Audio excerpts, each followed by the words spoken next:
Well, joining me now to discuss the conflict in Israel and Gaza is a TV host and satirist, Bاسم Youssef. Bاسم, it's great to have you back on the program. I wish it was under different circumstances. First of all, what is your reaction to what happened on October the 7th?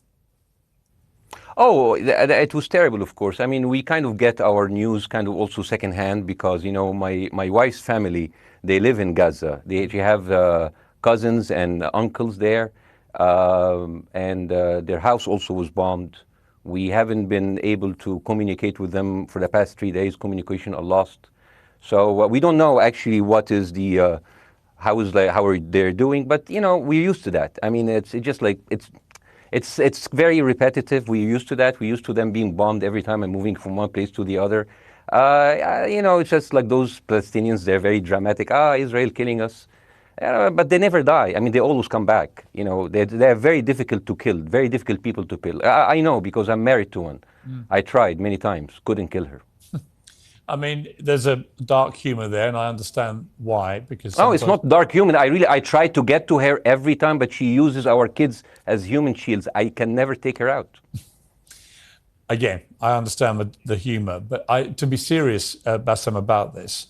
Tonight, I will be serious. Now, I will be serious. I was watching your interview with Ben Shapiro, and I will tell you one thing. Yeah. I think that Ben Shapiro is one of the smartest people who ever walked this earth. He's very, very smart. I follow him, and I believe everything he said. And when he came on your show, his solution was, and I quote, his solution was that the solution for this is for Israel to annex Gaza and to kill as many son of bitches as possible to make sure that this will never happen again. And anyone who called for a ceasefire will be a terrorist sympathizer. So God forbid, I don't want to be labeled as a terrorist sympathizer. So I agree with Ben Shapiro. I think we should kill as many son of bitches as possible. Well, let me, so okay, far, but Bاسm, let me... so far, 3,500 people were killed, including 5,000 son of bitches in the bombing of the Baptist hospital as we speak right now. 1/3 of those 3,500 were children. So my question to Ben Shapiro is, how many more son of bitches do we need to kill so Ben Shapiro is happy? Okay, because it changes Bاسm, from 1 year. It changes from one. I'm sorry that. Listen, I'm really at a disadvantage here. I'm looking at a camera. I don't see you. I can hear you on my ears. The reason I'm interrupting so is I think you might be. I I think you're conflating different interviews with Ben Shapiro. He didn't use the phrase "sons of bitches" with me. Let me play to you what he actually said on my show. He did. Go back to your interview. No, he didn't. That was another interview. But let me play what he said to me here. Well, frankly, I don't believe in proportionate response to terrorism. I believe that the way that you stop terrorism is with wildly disproportionate response. That doesn't mean in terms of targeting civilians. It means in terms of killing as many terrorists as humanly possible and allowing them to dictate the terms of engagement by hiding behind civilians in areas that they are supposedly responsible for means that the only option for Israel is to surrender to Hamas's hatred of its own citizens, its willingness to use its own children as human shields. No country worth its salt could ever do that. Now, that is substantively different to what you said he said, right? He's talking there but specifically about Hamas terrorists. I agree with him.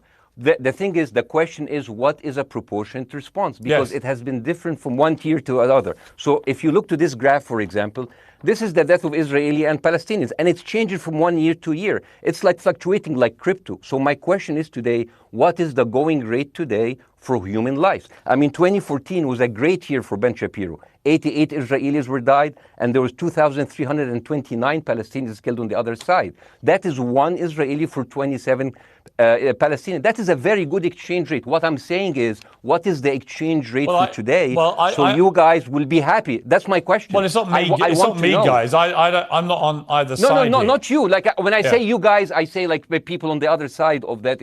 I know that you don't think like that, Piers. You're one of the good guys. But let me tell you something. I mean, the reason that I'm using this is that, I mean, I can't remember what happened in 2014, and there was no music festival, but there must be something. I mean, they must do something. It is their fault. It has to be something. I mean, 2018, 300 Palestinians died. Who's counting, you know? So the thing is, what my question is, let's find what is the exchange rate for human life today so we expect the future death of Palestinians and we'll be happy to it. My response to that would be this, Bاسm. I thought carefully about this because I think it's very tricky for people like me to immerse ourselves into a conflict where we're not directly involved. And I thought carefully about what I feel about this. I feel that the scale of what Hamas did on October the 7th supersedes anything else I've seen in this conflict, really ever. The savagery, the butchery, the slaughter of 1,300 people, the shooting of babies, the 100%. kidnapping of grandmothers, and so on. So if we can agree on that, which I think is inarguable, then the question then becomes, again, about proportion. I don't disagree that there's been a lot of bad stuff on both sides going back historically for decades. But if we agree that this was on a different level altogether, quite deliberately by Hamas, designed to provoke, no, here's my question. Let me ask you a question. And the question, because you raised it earlier about proportion. I honestly don't know what the proportionate response is. I honestly don't. I don't. I've been watching the airstrikes this week thinking... So what's your question? Well, I would ask you, if you were Israel, what would you... If I was Israel. If you were Israel and that had happened to you, what would you think would be the appropriate way for the country to respond? I would do exactly like Israel did, kill as many people as possible since the world is letting me do it. I mean, I can do it because I can, you know. But the thing is, you know what, I agree with you. And you know what, I'm going to be even ahead of you because I see the question coming. Do you condemn Hamas for the atrocity? Yes, I condemn Hamas. I condemn Hamas. Hamas is the source of all evil. They're a reason for everything. And you know what, let's for a minute imagine a world without Hamas. Right. What will this world look like? Let's give this word a name, and let's name this word the West Bank. Hamas has absolutely no control in the West Bank, and since the beginning of this year, only through August, 37 Palestinian kids were killed. No music festival, no paragliding, no Hamas. Since the occupation of the West Bank, 7,000 Palestinians were killed. No music festival, no paragliding, no Hamas. I can go on and on and on and on. No, but you don't need to, because in a way you're preaching to the choir. I've followed this crisis. Oh no, you're not preaching. So the thing is, like, well, in the sense that I know that what you're saying has validity. Of course, Piers. By the way, Piers. I am at a disadvantage here. I can hear you. I cannot see you. I am in a claustrophobic room, and so please cut me some slack and don't interrupt me and interrupt my points. Sure. So, because this has to be fair. Understand. Because if you want to only hear your opinion, I can just condemn Hamas and go home. I can do that.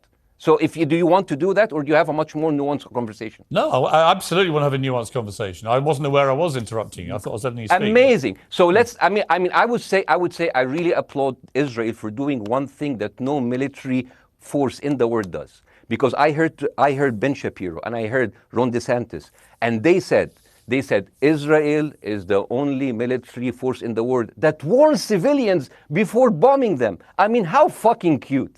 That is so nice of them. Because with this logic, if Russian troops started warning Ukrainians before bombing their houses, we're cool with Putin, right?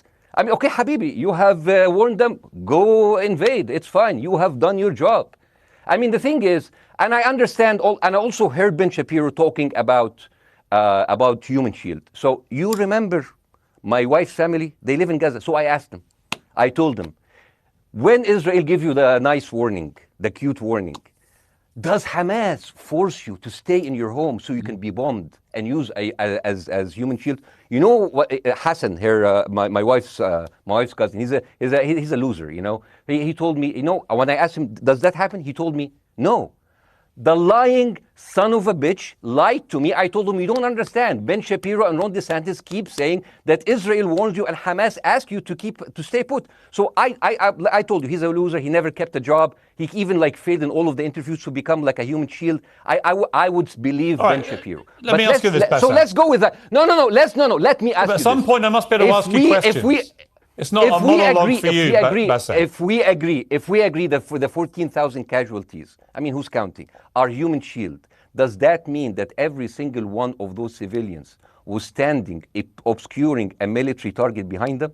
Because that's a lot of weapons. I mean, Hamas is packing. No, of course it doesn't.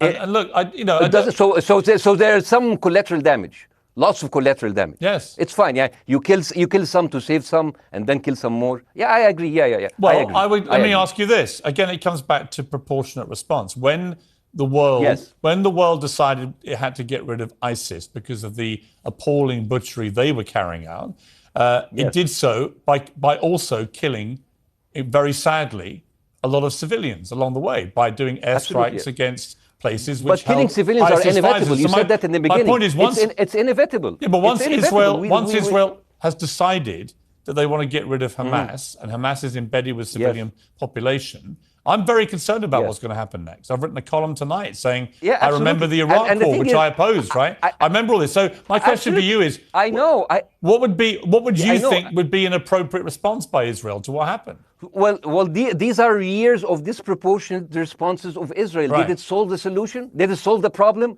Did it work before, so it will work? What will be the surprise this time? What will be the twist that will make this work this time? What will be different this time? Seriously, I mean, like, this is only the last 15 years. I mean, because it's too many papers. I just got this. But how will this be different? And the thing is, I am so glad in the introduction that you mentioned the Iraq War. I applaud you, Piers, for saying that, because you were honest about it. You said that spreading lies like WMDs make people look at those people as less of humans, and they would accept the death of 1 million Iraqi, whether by sanctions or by invasion, right? You are a good man. This is amazing. And you know what is similar? Is when you spread the lies of 40 decapitated babies, although it was refuted. So what happens when people hear that, killing babies is horrible. But when you say decapitated 40 babies, you are planting a certain image with a certain trigger in people's mind. Who has said that? Who has said 40? Who has said that? You have said 40 decapitated. Who has said that? You have repeated. No, I haven't. What? I've never said that. You haven't said on your show 40 decapitated babies? Never. Ben Shapiro didn't say it? No. Ron DeSantis didn't say Nobody has said it? Okay, nobody said it? No. Oh, okay. Okay, maybe I am wrong. Decapitated. Here's you're wrong. I've never said that. The thing, what happened, no, you're wrong. But the thing is, the same thing is happening in Iraq. Ben Shapiro once tweeted, not even about Gaza, about the West Bank, when Israel continued to build the illegal settlement. He said, 2017, Israel likes to build things, and Arabs, not Palestine, not Hamas, Arabs like to bomb crap and live in open sewage. Yeah, I thought that was very the Israeli defense minister, he said, those are human animals. And the thing is, Ben Shapiro should know better, because, long before the Holocaust, before Jewish people were thrown in the gas chambers, the Nazi propaganda called them rats. Now, as a human being, I will never accept that another human being being thrown into a gas chamber, but a rat, kill 10, kill 1,000, 3,500. They are son of a bitch. They are human animals who live in open sewage and decapitate babies. And because of that propaganda, Mr. Morgan, that guy in Illinois, the 71 years old guy, he killed, stabbing the 6-year-old Palestinian kid in Illinois 26 times. And he used to play with him. They used to be friends. But he went in, marching into their apartment, stabbing his mother and killing him, shouting, all Muslims could die. Yeah. It took you 80 years to change one word from Jewish to Muslim. And then you transferred your guilt to us and took away our land. Bassem, let me ask you a question. That deal sucks, man. Let me ask you a question. How do we get from where we are now to peace? Well, first of all, you need to change the perception. Nikki Haley, the American presidential candidate, said, we are in Israel in this because it's a fight between good and evil. Now, if you already decided someone is good, he can do no evil. And if you decided someone is evil, it's good to kill them. Killing them is good.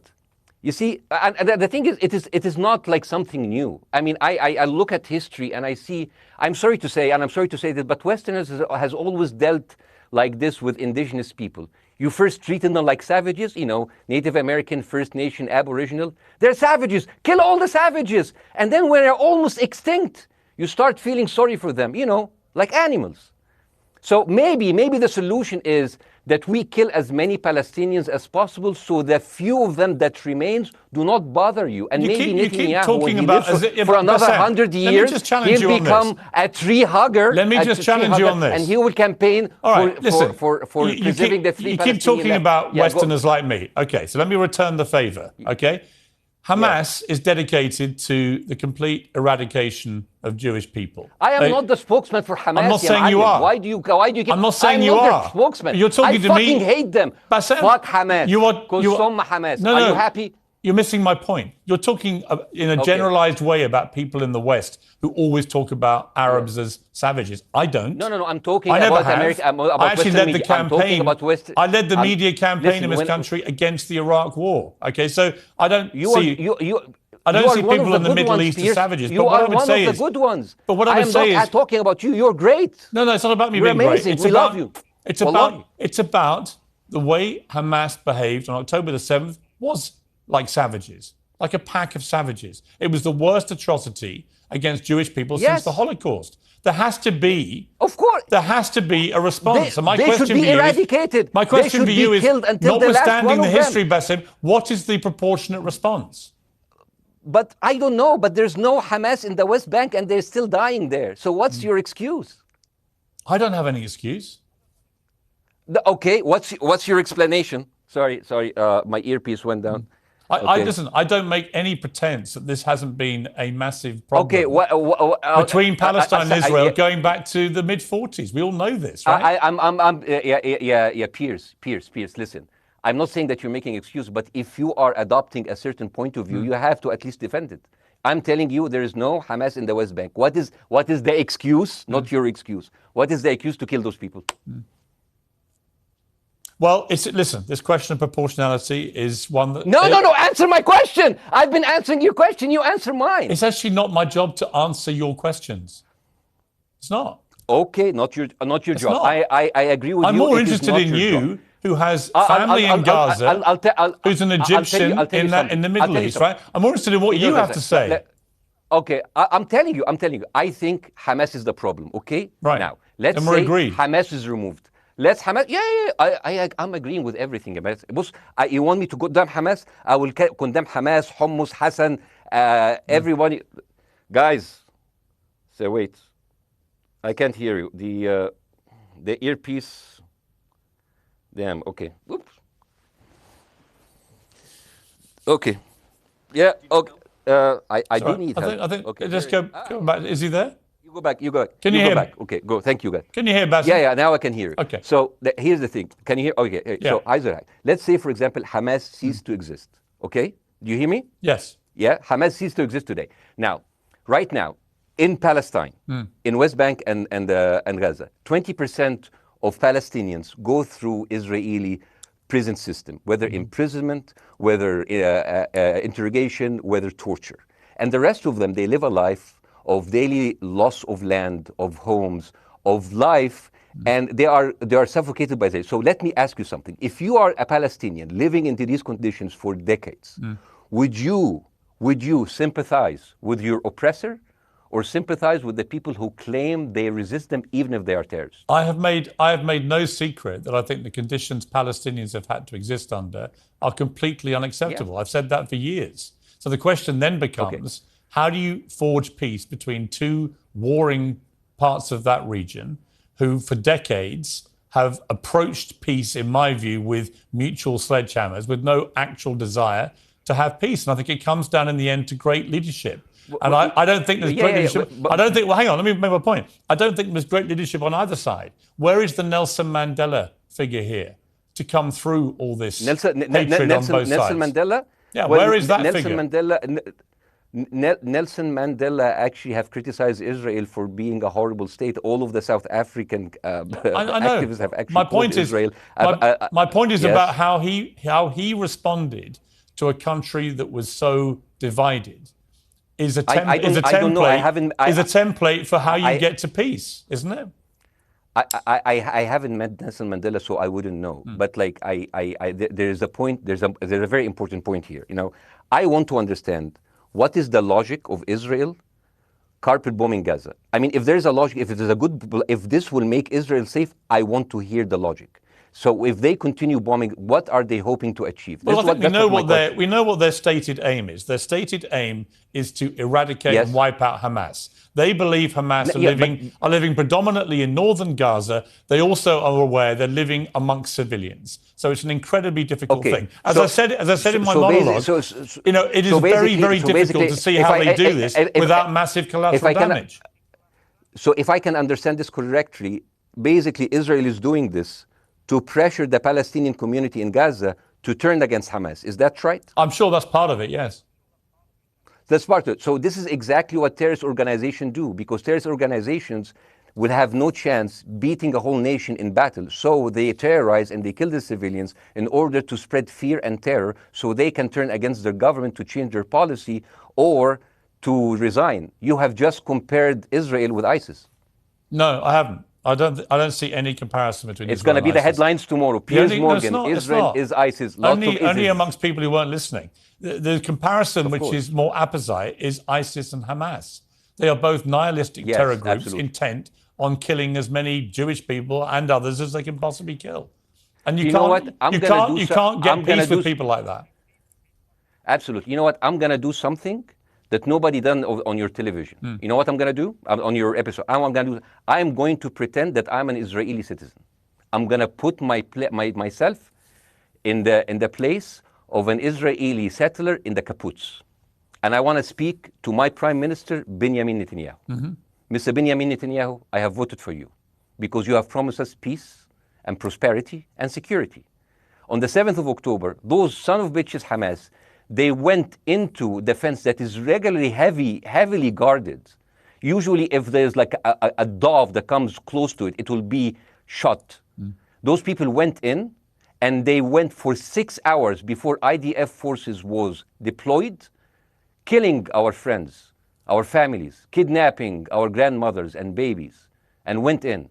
I want to ask you, Mr. Prime Minister, after you have fractured the Israeli community and you have fucked our courts, our Supreme Courts, what are you doing with the money being given to you, to the United States? Also, you are carpet bombing Gaza with absolutely no regard to our hostages, our people. I heard a rumor in the kibbutz that you're doing that you let that happen as an excuse to carpet bomb Gaza, so you push them into Sinai. And I didn't believe it. I was like, not my Prime Minister, he can never do that. And then I watched an interview for Danny Ayalon. He was your chief advisor. He was also the Israeli ambassador to the United States. And you know what he said, Mr. Prime Minister?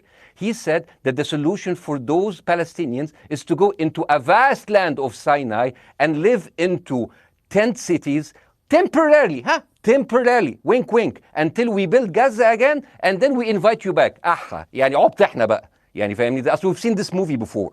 So يعني, and when I saw this, I couldn't explain to my fellows in the kibbutz, how come our Israeli government is trading human lives for another piece of land?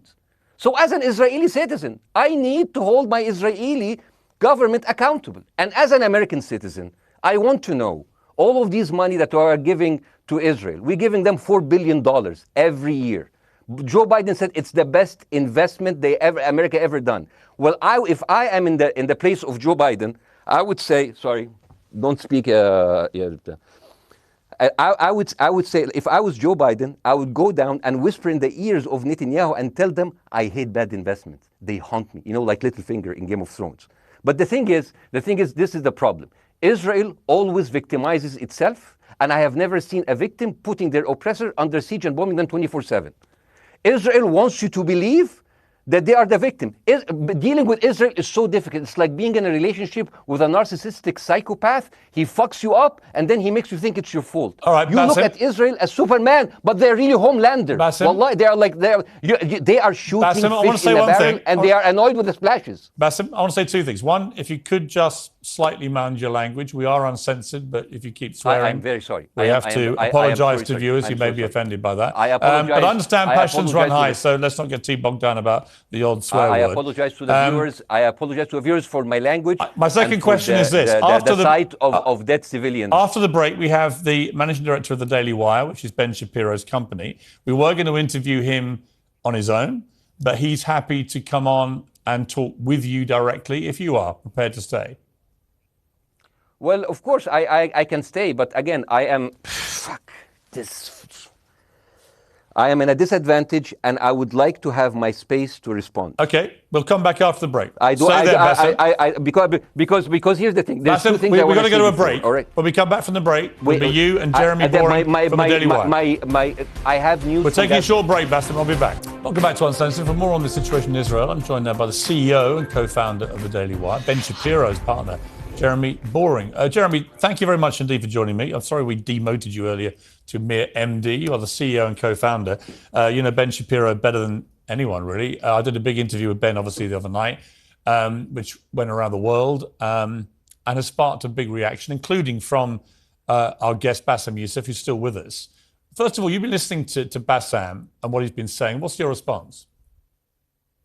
Well, first of all, I make it a point not to speak for Ben Shapiro. He's got a 20 IQ points on me and speaks for a living professionally, so he's much better prepared to defend himself. But as his business partner, as his best friend, I do feel like I have to respond to the things that Bassem was just saying.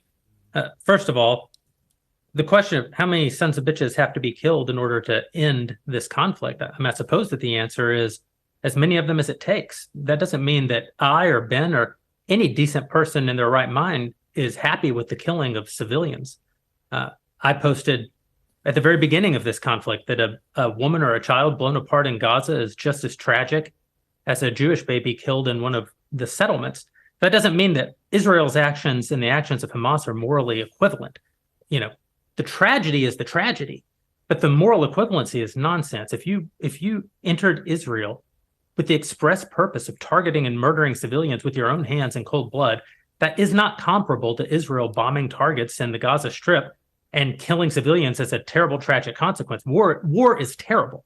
War is an awful thing. That's why decent people don't lightly engage in war, and why Hamas should not have incited this war. You know, we can talk about the history of the Israeli conflict. I'm not a professional political commentator. I'm a CEO. I'm a screenwriter, and I'm certainly not Ben Shapiro. I'm not here to discuss the history of the Israeli-Palestinian conflict, but we all saw what happened on October 7th. And the idea that Israel was not going to react severely to that, or that Israel should not react severely to that, is ludicrous. And Jeremy, let me ask you Ben Shapiro should be a moderating voice, that Ben Shapiro should be, saying, no, Israel should not respond in this situation. That's nonsense. Let me ask you, though, Jeremy, the question which I think is the big question. What is a proportionate response to that outrage on October the 7th, which is the worst attack on Jewish people since the Holocaust? What is proportionate? If it's true, as reports are suggesting tonight, that there may have been a hospital hit by an Israeli strike and up to 500 people or more have died, that would seem to me, if that is verified, and it's not verified yet, you know, we don't know exactly what has happened other than there's been a hit on this hospital. But if that is verified to have been an Israeli strike, that will strike many people as disproportionate. Certainly. Well, first of all, I don't know what a proportionate response is or why we would want it. I suppose a proportionate response would be for 3,000 Israelis to go through the fence, gun down innocent Palestinian women and children, burn their bodies, burn them alive, take hostages, rape their women. No one wants a proportionate response. No moral person could possibly call for a proportionate response. The purpose of war is to defeat your enemy. The West has, in my lifetime, forgotten the purpose of war because the true cost of war is so terrible. The last time the West engaged in war and won it was World War II, and they did it through incredible brutality. They did it by bringing their enemies to heel. That's not a thing to rah-rah about. That's not a thing to look forward to. As I said, all decent people should avoid war. But I think the sort of lie of the post-World War II, the post-war consensus lie, is that somehow war in which you kill a bunch of people and don't secure victory is morally superior to war where you do secure victory. I would say that the only way to morally justify a war is to win it. Otherwise, the very argument that brought you into the war, this enemy must be defeated, ends up being proven a lie. I mean, Afghanistan, I think America had every right to go into Afghanistan. The Taliban was harboring Osama bin Laden and Al-Qaeda. Al-Qaeda flew planes into buildings in the United States, killed thousands of our citizens, brought the nation into untold agony, pain, and horror. America had every right morally to go in and destroy the Taliban and destroy Al-Qaeda. Yeah, but I would argue, the Taliban now rules in Afghanistan. The war was not won. But that's my point, actually. I've done a column about this tonight for The Sun here in the UK, which is I was editor of a newspaper when the Iraq war happened. I opposed it very aggressively as the editor of the recall. paper. And sadly, we were borne out by events. It was a complete disaster, the Iraq War, in my view. It was illegally contested, I think. And the consequences were appalling in terms of loss of life, 1 million people, in terms of ISIS being allowed to breed and create their merry hell around the world, in terms of complete dismantlement of Iraq itself as a functioning country. And I think Afghanistan, again, 20 years of attacking an enemy, which is now running the country again, seemed to me, again, to be kind of pointless. And I do wonder whether Israel, in its blind fury, which I completely understand, has thought through the consequences of actually launching a full air, ground and sea offensive into Gaza as to actually what happens at the end of that. Well, I suppose Israel wasn't really given the opportunity to fully contemplate what the consequences of that action might be, because Israel didn't instigate this war. This war was instigated by a horrible terrorist attack on Israel. And a state is put in a position where it has to respond. Now, one might argue that the very fact that Israel has yet to actually launch their ground invasion means that they are actually making a calculation about what the cost will be, what victory looks like. Any rational person, any decent person can engage in a conversation about what is the appropriate response for Israel. Of course they can. But this sort of moral equivalency thing, I don't think is a sign of decency to engage in a conversation about moral equivalency. Let me bring Baasim back in. You've been listening to this, Baasim. What's your response to what Jeremy's been saying? I'm sorry, I didn't catch the gentleman's name. It's Jeremy Boring. He's the chief executive of the Daily Wire and co-founder with Ben Shapiro of the Daily Wire. Hi, Jeremy. Please say hello to Ben Shapiro, and please tell him that I do think he is the smartest person to ever walk the earth. Thank you so much. So, as response to Jeremy, I agree with everything you said. I mean, what is disproportionate? I mean, he just used the examples from Second World War and America, showing that civilian casualty is, I heard his voice. He was very sad, and as he was telling us, it is so inevitable to kill so many civilians because it's something that we cannot avoid. I hear the sadness in his voice, and I know that it's a very difficult decision to kill all of these civilians because that's for a higher cause, and I understand. But my question, I have two questions. The question is, how can you justify the killing in the West Bank where Hamas does not exist? And if the disproportionate response during over all of these years have actually worked, what will be new this time that did not happen before? I just want to. That was my question. Okay, that was my question. I'm gonna. Okay. So now, if I ask the question, can I say something on my side? Well, a little bit personal? Baasim, with respect, a little bit personal. Baasim, with respect, I gave you half the show to have your side. Jeremy's had a lot less time. I'm going to have to. You move want me on. to leave? Baasim, or do you want me to stay? I'm going to have to let you go because we've been on there with you for 40 minutes. Oh, okay. Now. Bye bye. But listen, bye bye. I would like to talk to you again, and thank you for joining the program. I appreciate it. Oh, by the way, my wife's family is all right, and they sent us a house. It's bombed. It's beautiful. It's going to be a good like Halloween theme. So I'm very sorry for what your family are going through in Gaza, and I mean that very sincerely. By the way, I don't know. I don't know I don't know him. By the way, I haven't actually met them. They didn't even come to my wedding. They couldn't because they are stuck in Gaza, and she never saw them because Gaza is not a destination. Baasim, as I say, we hear their voices, and it's they die. It's fine. It's fine. Baasim, I wish your family all the very best. Thank you for joining me. I appreciate it. I don't. Thank you.